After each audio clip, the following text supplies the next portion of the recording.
Thank you, everybody, for coming to the Aaron Torres Podcast YouTube page. If you could do me a quick favor, see that little subscribe button at the bottom of your screen? Go ahead, click that subscribe button. Really does help our channel grow, our audience grow, and I really do appreciate it more than you know. So click that subscribe button. Appreciate your support. Now, here's the video that you came here for. I want to turn our attention to Ryan Day's future. After the game, talked about it, talked about his future, talked about his whatever. And by the way, should mention, as you can see on the screen, we do have a team-specific page, Torres on Ohio State. Torres on Ohio State. We've had wall-to-wall coverage the last 24 hours, really all season long, but especially the last 24 hours after this debacle, okay? But why I bring it up is to say this.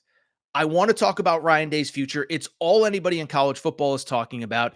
And I spend a ton of time on the phones with people all over the sport of college football, people who cover the Big Ten, people who cover Ohio State, people who are close to the program, people who are close to the boosters. And I think this is as fascinating of a situation as you could possibly have, because I don't think it's super obvious that you fire him, even if I think you probably should because of money concerns.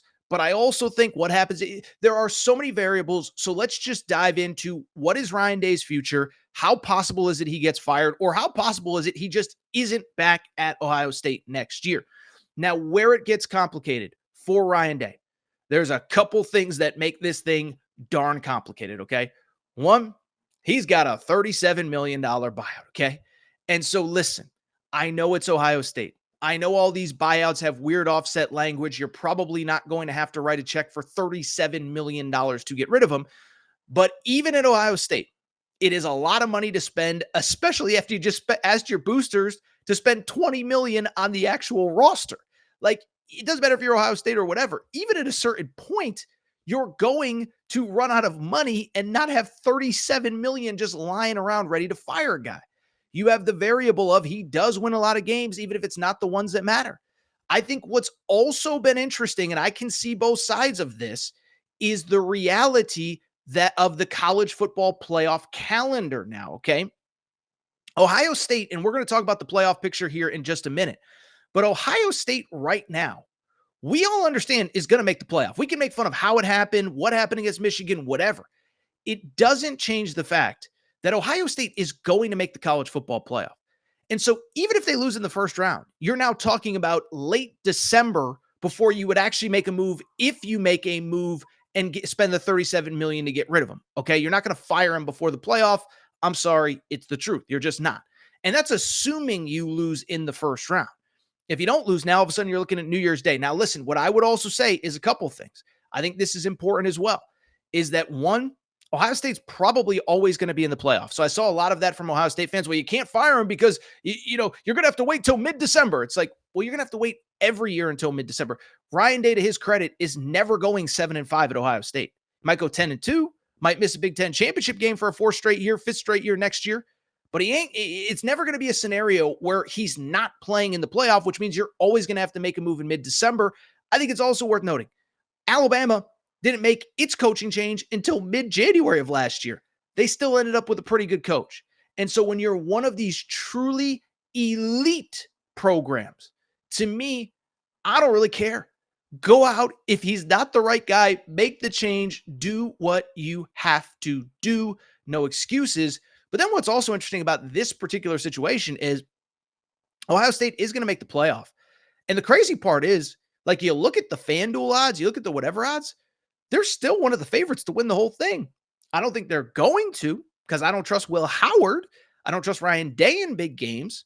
But, like, there's a scenario, like, say they're the 8th seed.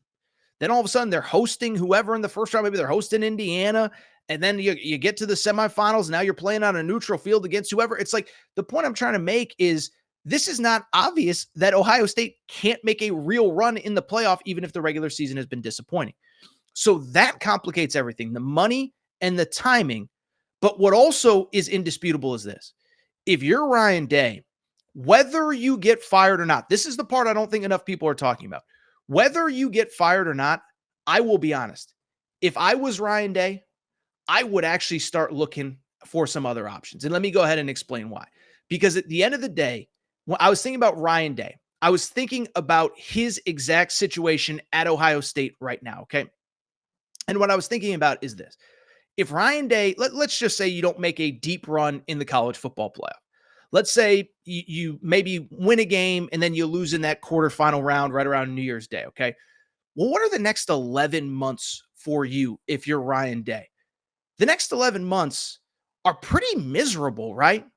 Because the next 11 months, they all really boil down to beating Michigan. Like if you win games next year, nobody's going to care. Nobody's going to pat you on the back again for beating Northwestern, for beating Michigan State, for beating USC. They'll now don't get me wrong, they'll criticize you if you lose anything before Michigan, but you ain't going to get credit for pretty much anything. But I was thinking about this. Even if Ryan Day beat Michigan next year, does that make Ohio State fans like all of a sudden forget what happened the last 4 years? Like our Ohio State fans gonna be like, that's been our guy all along. Love that guy. Always knew he had it in him. No, most Ohio State fans, and this is not a criticism of you, Ohio State fans, you'd be like, what took so long? We've been waiting since 2019 for this moment. What? And that's if you win. And remember, you just played the worst Michigan team you're ever going to play, and you did not win at home. And so if I'm Ryan Day, I'll be honest, and there's been rumors over the last couple of weeks that some representatives of his have kind of poked around, see what's available. I'll be transparent. I don't know if he's getting fired, but if I was him, I sure as hell would think about, is it possible at all for me to find another opportunity somewhere else? Now, I don't think he's getting an NFL head coaching job. I don't know if, coordinator is probably a little beneath him as the Ohio State head coach. But you know what this scenario reminds me of? And I'm not the first person to say this over the last couple of days. It reminds me of Calipari at Kentucky last year. After Calipari lost in the NCAA tournament, it was just like, you can't come back, man. Your life is going to be so awful if you come back. And Calipari found his escape plan. And I think Ryan Day's got to look for his. Transparently, if I was Ryan Day, you know what I would actually do? I would get on the phone with one school that actually opened up this weekend. And you're going to laugh. And at first, it's going to sound crazy. You're going to say, there's no way the Ohio State coach would do this. You know what I would do if I was Ryan Day? I'd give UCF, Central Florida, a call. It sounds crazy. It sounds like Torres is just throwing crap against the wall. And to a degree, I am. I don't know. I've spent time around Ryan Day in press settings, but I've never spent time with him one-on-one. I don't know what motivates him. But what I do know is his life's pretty miserable as the Ohio State coach. It's not getting any better short of a national championship in the next year. And it could only get worse if you somehow lose to Michigan again. And so what I would do if I was him, I'd call up Central Florida and I'd say, hey, listen, I got this playoff game on December 19th, December 20th. Hold that opening. And if so, I'll take it. And let me explain why. It's a power conference school. You have access to the college football playoff, okay? You're going to get in if you win the Big 12 at UCF. You have recruiting advantages that basically nobody in that conference has. And transparently, I don't think he's a bad coach. Like I'm critical of Ryan Day, but I don't think he's terrible. I just think that he isn't the right coach for Ohio State. I think that he doesn't have the temperament. I think it's in his head. I'm not saying he'll never beat Michigan, but I do think it's in his head, especially in big games, especially against Michigan.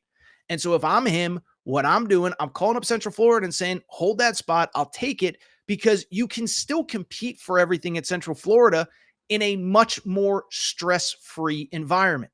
Your kids can go to school without getting harassed. And I don't know all of the details, but Ryan Day referenced in his post-game press conference on Saturday, this has been tougher on my family than it's been on me.